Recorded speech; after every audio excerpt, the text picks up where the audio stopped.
strategies to enhance higher order thinking skills in your students.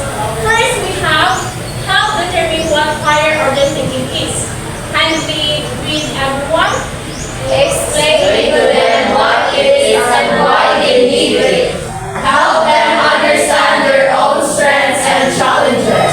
So help determine what higher order thinking is. It is important to teach students or to teach students what higher order thinking is, because it is a special way of thinking wherein makatabang siya sa mga estudyante to think critically and solve the problems effectively. So,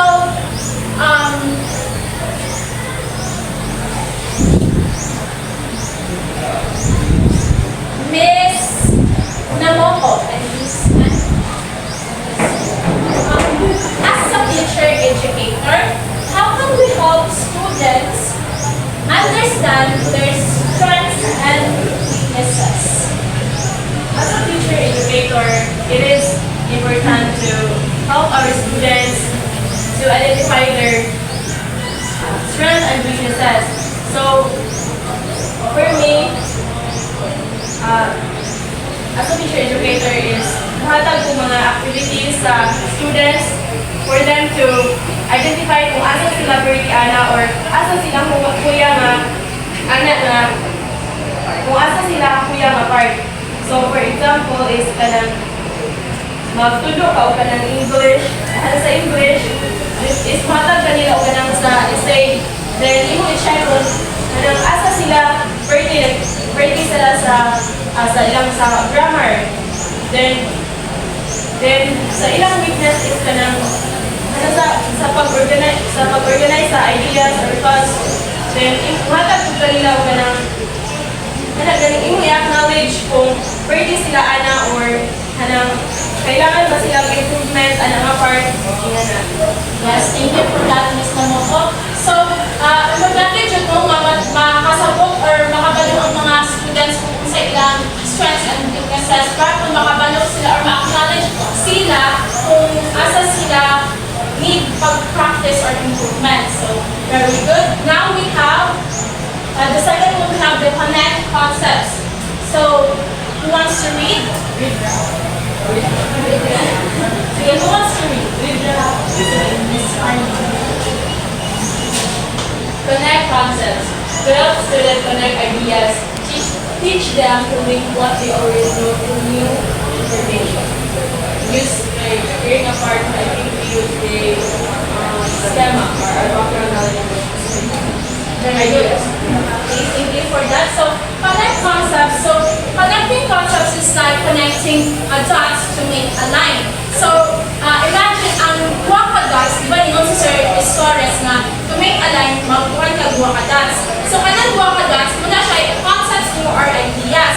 Then, when you connect that, if you connect them, then makakuan ka o say, how they relate to each other. For example is, Christmas o New Year. So, ang Christmas o New Year, muna siya yung mga concepts or ideas. Then, if mo siya i-point, what is the connection between Christmas and New Year? Very good, holiday. So, walay classic. No? So, malipay ang mga estudyante. Then, next, we have the teach students to infer. Who wants to read?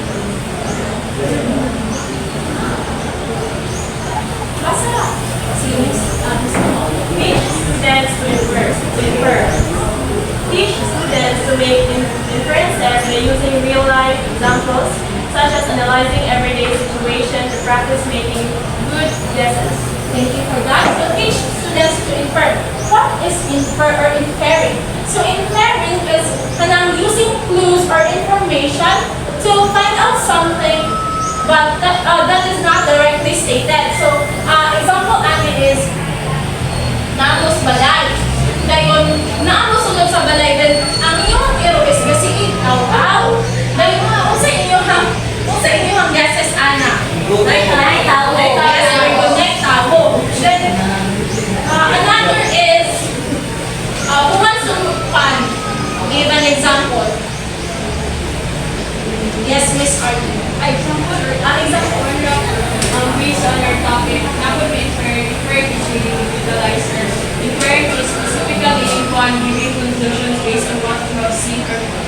making another, like for example, kapita ay you have naglanto ka movie, and based on that movie, you have the quad serial killer movie that person is based on his action and expression, he was expected there. And therefore, you conclude or you make your conclusion as the person to be the killer based on your observation and what you have.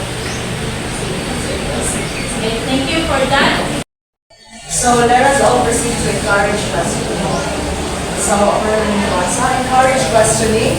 Create a supportive environment where student feels encouraged to ask questions, explore, answer, and play creatively. So ang pinaka-common is where students feels encouraged to ask questions.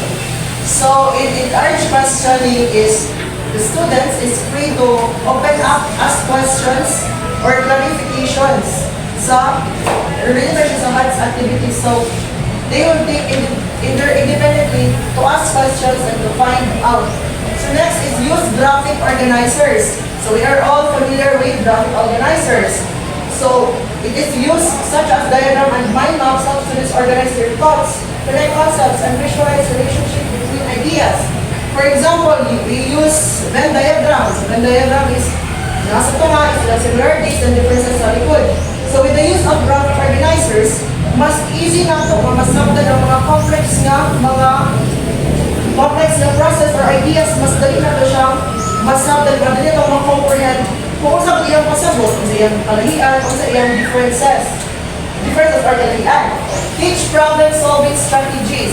So teach our students step-by-step problem-solving strategies to encourage them explore alternative methods promoting effective thinking. So for example, para mas dali na itong masabtan or mas dali na ito na masolve ang problem, natin buhatong na lain-lain na mga strategies. For example, ako gi-break down ang mga problems. Ako gilagay para mas dali na ito siya masabtan. So work siya ako ang continuation sa 10 teaching strategies to enhance our thinking skills, encourage questioning, use graphic organizers, and teach problem solving. So for the G, H, I, and J, Ma'am Cheska will further. So, encourage creative thinking. So first, let me ask you a question.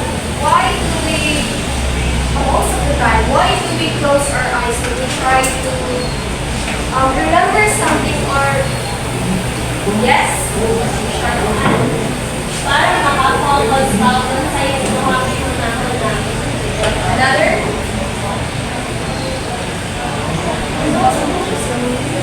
Yes? English, please.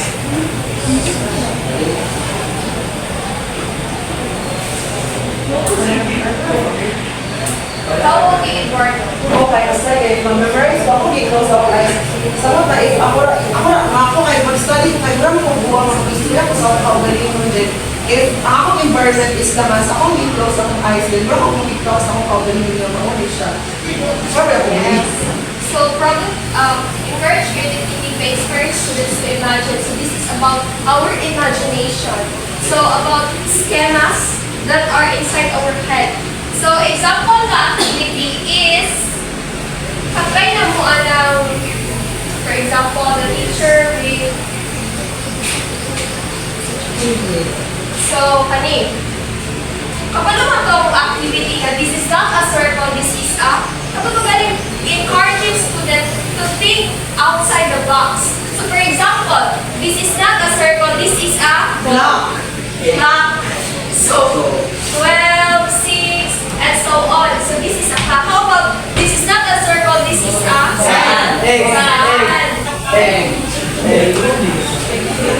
How about this? This is not a circle, this is a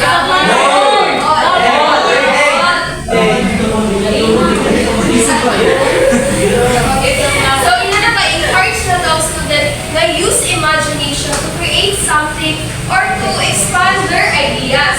The next is use mind movies. So encourage students to visualize complex concepts by creating mind movies when they imagine and picture ideas like a film playing in their minds. So this activity is very famous with tayo. For example, close your eyes and relax. Then imagine na naa mo sa lugar where dinosaurs are existing.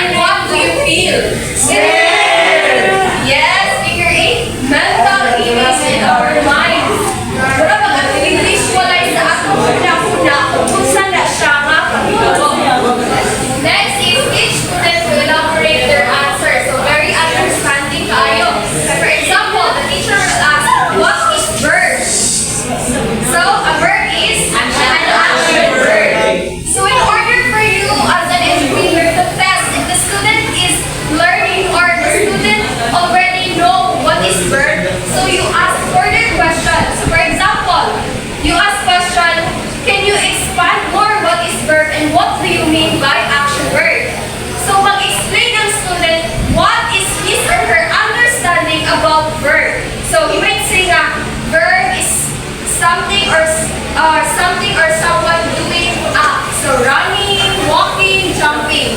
So masagot na mo? Yes. The next is teach QARs or question and answer relationship. So you need to understand the question first. Usa ka mo answer. Kaya how do you answer kung makakasagot sa question? There are questions na ang ilang answer is naarapod sa statement. Kaya for example, ihatag yung statement na the capital of France is Paris. Then pagtanong ka, what is the capital of France? Paris. So naara siya sa statement. So you just need to you just need to understand the question first para makagate ka og answer.